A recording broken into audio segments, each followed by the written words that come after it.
तुम कभी नहीं सोच सकते कि यह चिता प्रिंट टॉप एक हत्या का हथियार हो सकता है। एक आदमी थोड़ा बहुत गंदा होकर उसके पास गया और उसकी सुगंध से मदहोश हो गया। आदमी उसे तुरंत वहां से ले जाने की बेचैनी में था, लेकिन उसने सोचा नहीं था कि यह ठीक वक्त पर होगा। ये नहीं है। डरावनी चिल्लाहट ने गैंग लीडर को तुरंत समझा दिया कि कुछ गड़बड़ है। जब वह देखता है कि आदमी अब ज्यादा सांस नहीं ले पा रहा है तो गैंग लीडर कहता है कि इसमें कोई चोट नहीं है, लेकिन उसने बिना कोई दया दिखाए उसकी गर्दन तोड़ दी। जब एक और छोटा भाई सुनता है और वहां पहुंचता है तो बड़े भैया ने बहुत ही दुखी होने का नाटक किया और कहा कि वह अवश्य ही उनका बदला लेगा। दोस्त की मृत्यु निश्चित रूप से उसके साथ जुड़ी हुई थी। कुछ घंटे पहले ही अन्ना और हनफर्ड ने देरी में तत्परता बचाई थी। इंजन को गोली से खराब कर दिया गया था।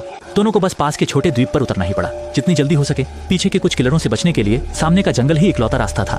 दोनों ने नाव छोड़ दी थी और उसके कुछ समय बाद एक बड़ा विस्फोट हुआ जिसने यात्री नाव को नष्ट कर दिया और मारने वाले को भी दिशा दिखाई। इसके बहुत समय बाद उनकी मौत होगी, लेकिन कोई भी सोच नहीं सकता कि चीजें इतनी असामान्य हो गईं। तो महिलाओं को इस समय भागने की जल्दी नहीं थी, बल्कि अन्ना को एक बड़े चेहरे वाले ने वहां मारा। मैं समझ नहीं पा रहा हूँ कि दूसरे पक्ष क्यों इतना हिंसक है, लेकिन मैंने सोचा नहीं था कि हनफ अभी भी नहीं छोड़ेगा। यांग की आर्म्स ने बाएं दाएं को कोई कंजूसी नहीं की।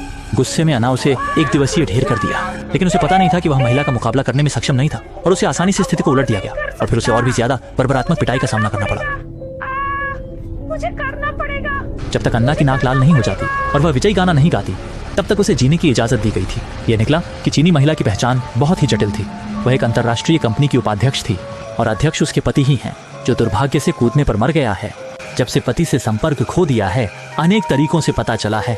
पति को एक लोमड़ी ने बहलाकर खुद को कंपनी की स्थिति से बदलने का प्रयास किया और एक युवा और सुंदर अन्य महिला को उत्थान की कोशिश की। नाराज महिला ने एक मोटरबोट की आवश्यकता की बिना किसी को मारने की कोशिश की, लेकिन उसने कभी सोचा नहीं था कि मामला उसकी कल्पना से भी ज्यादा जटिल हो जाएगा और वह मुर्दर केस में फंस जाएगा।